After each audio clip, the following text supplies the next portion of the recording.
Welcome you all. मैं विशाल सिंह और आज हम लाए हैं इलेक्ट्रिकल फोर्थ सेमेस्टर का transmission and distribution of electrical power. और मेरे पास कुछ एमसीक्यू क्वेश्चन हैं जो कि आपको एग्ज़ाम में बहुत हेल्प करने वाली है। चलिए देखते हैं। हमारा पहला क्वेश्चन है, by which of the following method electric power में be transmitted from one location to another location. मतलब हम किस मेथड से इलेक्ट्रिक पावर को एक जगह से दूसरी जगह पे भेज सकते हैं। ऑप्शन वन है अंडरग्राउंड सिस्टम, ऑप्शन टू है ओवरहेड सिस्टम, ऑप्शन थ्री है बोथ वन एंड टू, और ऑप्शन फोर है आपका नन ऑफ द अबव। तो आपका option both one and two वाला सही है।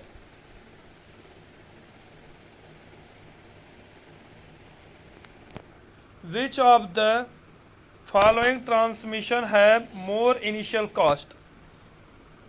ऑप्शन वन है आपका overhead transmission, option B underground transmission, option C both have almost the same initial cost, और ऑप्शन डी है नन ऑफ द अबव। तो आपका ऑप्शन बी अंडरग्राउंड ट्रांसमिशन में खर्चा आपका ज़्यादा लगता है।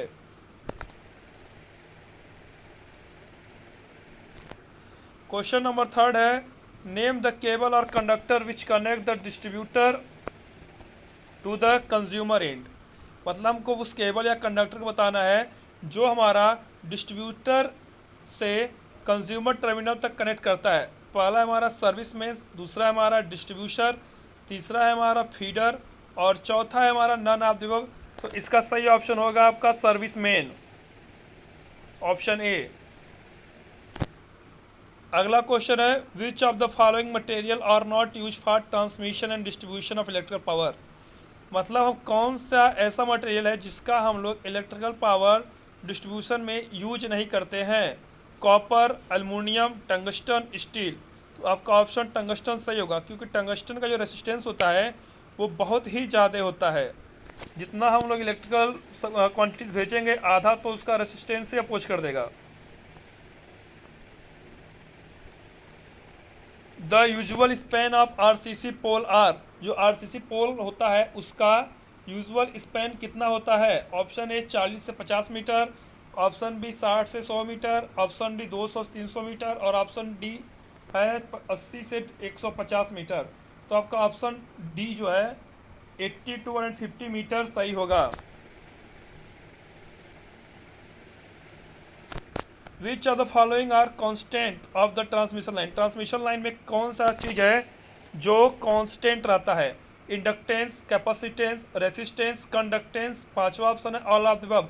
तो आपको ऑल ऑफ द अबव पे क्लिक करना है, क्योंकि ये सारे के सारे क्वांटिटीज हमारी कांस्टेंट रहती हैं। क्योंकि यहाँ देखिए एक्सप्लेनेशन दिया हुआ है, the line constants are parameter that describe the characteristic of conductive transmission line. R हमारा है resistance per unit length, L है हमारा इंडक्टेंस पर यूनिट लेंथ, सी है हमारा कैपेसिटेंस पर यूनिट लेंथ और इसका यूनिट होता है हेनरी, रेसिस्टेंस का भी यूनिट होता है ओम, और इंडक्टेंस का यूनिट होता है हेनरी, और जी है हमारा कंडक्टेंस पर यूनिट लेंथ, इसका होता है महो यूनिट। अगला question, the phenomena of rising in voltage and at the receiving end of the open circuit or lightly located line is called Roman effect, skin effect, corona effect और फेरेंटी effect. तो आपका option number 4 सही है, फेरेंटी effect इसका answer होगा।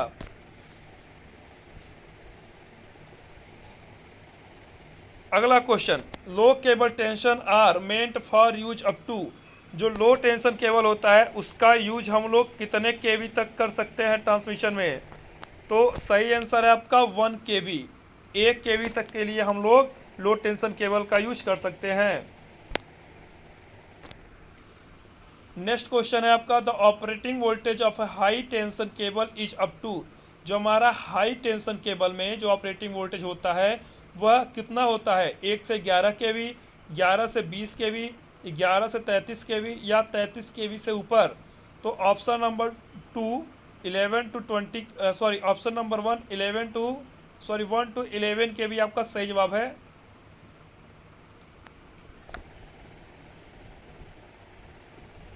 Question number 10, the operating of super tension cable is, the operating voltage of super tension cable, इस super tension cable का operating voltage कितना होता है? 1 से 11 के वी, 2 से 33 के वी, 3 से 66 के वी या एबव 66 के वी। तो ऑप्शन नंबर 2 हमारा जो है 11 to 33 के वी का यूज करते हैं हम लोग operating voltage of super tension cable में। अगला question, the operating voltage of extra high tension cable is up to, जो एक्स्ट्रा हाई टेंशन केबल होता है उसका ऑपरेटिंग वोल्टेज कितना होता है? 11 के वी, ऑप्शन बी 33 के वी, ऑप्शन सी 66 के वी और ऑप्शन डी है एबव 66 के वी। तो आपका ऑप्शन नंबर 3 जो है 66 के वी वो सही जवाब होगा। अगर एक्सप्लेनेशन की बात करें तो 3 core cable are generally use for voltage up to 33 kV, but beyond the weight and size of 3 core cable is not economical and nor practical।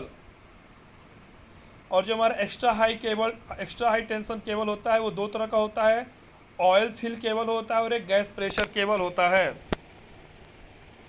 अगला question, which of the following method use for laying of underground cable, underground cable को बिछाने के लिए कौन से method सही है? Direct laying, solid laying, draw in system, all of the above. तो हमारा ऑप्शन नंबर 4 जो है ऑल ऑफ द अबव ये सही जवाब है। अगर बात करें हम लोग ग्राउंड में अंडरग्राउंड केबल को बिछाने में, हमारा 3 मेथड होता है, डायरेक्ट लेइंग, सॉलिड सिस्टम और ड्रॉ इन सिस्टम। चलिए अगला question, which of the following is the source of heat generation in the cable, जो हमारे केबल में जो हीट जनरेट होता है उसका सोर्स क्या है? Dielectric loss in cable, dielectric losses in cable insulation, conductor loss, sheath loss और ऑल ऑफ द एबव। तो हमारा सही जवाब है all of the above. Cable loss में हमारा 3 होता है, dielectric loss in cable, conductor loss, sheath loss. Dielectric loss क्या होता है? Dielectric loss consist of losses due to leakage through cable insulation and losses caused by dielectric polarization under AC stress.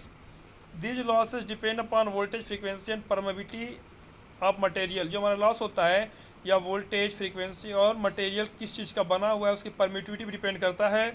The dielectric loss are more profound in the high voltage and EHV transmission line, EHV extra high voltage.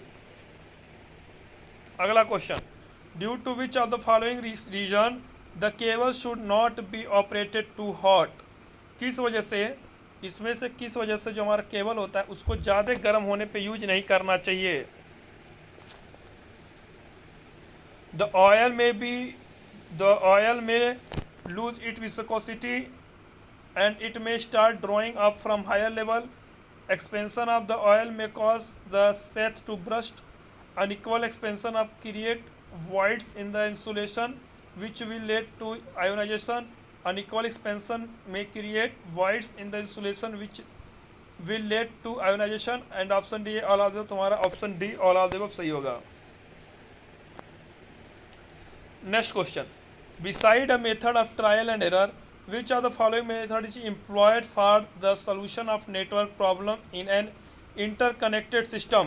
Kirchhoff law, suspension of current, Thevenin's theorem, all of the above. तुम्हारा all of the above वाला answer सही होगा। अब booster क्या है? Synchronous generator है, shunt wound generator है, series wound generator है या नन ऑफ द एबव। तो हमारा जो बूस्टर होता है वो एक सीरीज वाउंड जनरेटर होता है। अगला question, which of the following DC distributed system is the simplest and lowest it's in the first cost? Radial system, interconnected system, ring system, any of the above. तो हमारा radial system जो है option number 1 सही जवाब होगा इसका। Which of the following fault is most likely to occur in cable, हमारे cable में सबसे ज़्यादा कौन सा फॉल्ट होता है? Break down of cable insulation, cross or short circuit fault, open circuit fault, all of the above. तो हमारा option number D all of the above सही है। The voltage of single phase supply to residential consumer is, जो हमारे घरों में जो voltage आता है उसकी सप्लाई कितनी होती है? 110 volt, 230 volt, 440 volt, any of the. तुम्हारा सही जवाब होगा 230 वोल्ट। अगला question, the distributor for residential area are, जो हमारा रेसिडेंशियल एरिया होता है उसमें डिस्ट्रीब्यूटर होता है 3 phase 4 wire, 3 phase 3 wire, single phase, none of the above. तो हमारा सही जवाब होगा 3 phase 4 wire. The conductor of the overhead lines are, जो हमारे ओवरहेड लाइन्स में जो कंडक्टर होते हैं वो कौन से कंडक्टर होते हैं? Strand conductor, solid conductor, both solid and strand, none of the. तो हमारा ऑप्शन नंबर 1 स्ट्रेंड कंडक्टर सही जवाब है। चलिए next question, high voltage transmission line use, high voltage transmission line का यूज करते हैं हम लोग suspension insulator, pin insulator, any of the above, non of the above. तो हमारा सही जवाब होगा सस्पेंशन इंसुलेटर का हम लोग हाई वोल्टेज ट्रांसमीटर में यूज करते हैं। Multi core cable generally use, multi core cable का आमतौर पे यूज होता है स्क्वायर कंडक्टर में, रेक्टेंगुलर कंडक्टर में, सेक्टर शेप कंडक्टर में और सर्कुलर कंडक्टर में। तो मल्टी कोर केबल का यूज हम लोग करते हैं सेक्टर शेप कंडक्टर में। The material commonly use for insulation in high voltage cable is, हमारा वो मटेरियल जिसका हम लोग हाई वोल्टेज केबल के इंसुलेशन के लिए यूज करते हैं rubber, paper, lead, any of the above. तो इसका तो आंसर सही जवाब होगा paper, option number 2। Overhead line generally use, overhead line में जनरली हम लोग यूज करते हैं ACSR product, copper and copper conductor, aluminium conductor, any of the above. तो हमारा सही जवाब होगा ACSR कंडक्टर। ACSR का फार्मूला फुल फॉर्म होता है aluminium conductor steel reinforced cable. The power factor of industrial load is generally unity, lagging, leading, any of the above. तो हमारा जो पावर फैक्टर होता है इंडस्ट्रियल लोड में हमेशा लैगिंग में होता है। The material generally use for armour of high voltage cable is, हम लोग हाई वोल्टेज केबल के आर्मर में कौन सा मटेरियल यूज करते हैं? Copper, brass, aluminium, steel. तो ऑप्शन नंबर डी स्टील का हम लोग यूज करते हैं। In transmission line the cross arm are made up of, transmission line में जो हमारा क्रॉस आर्म होता है वो बना किसका बना हुआ होता है? स्टील का, लकड़ी का, RCC का, आइदर स्टील और वुड। तो हमारा ऑप्शन नंबर 4 होगा आइदर स्टील और वुड। ट्रांसमिशन लाइन इंसुलेटर और made up of, transmission line में जो इंसुलेटर होता है वो बना हुआ होता है प्रोक्लेन का, ग्लास का, कंपोजिट पॉलीमर का, एनी ऑफ द अबव। तो हमारा एनी ऑफ द अबव का बना हुआ होता है, इनमें से किसी का ही बन सकता है। The material commonly use for sheath of underground cable is, हम लोग अंडरग्राउंड केबल के जो हमारा सीथ होता है वो उसको बनाने के लिए हम कौन सा मटेरियल का यूज करते हैं? लेड का, रबर का, कॉपर का, आयरन का। तो हमारा सही आंसर होगा ऑप्शन नंबर 1 लेड का हम लोग यूज करते हैं।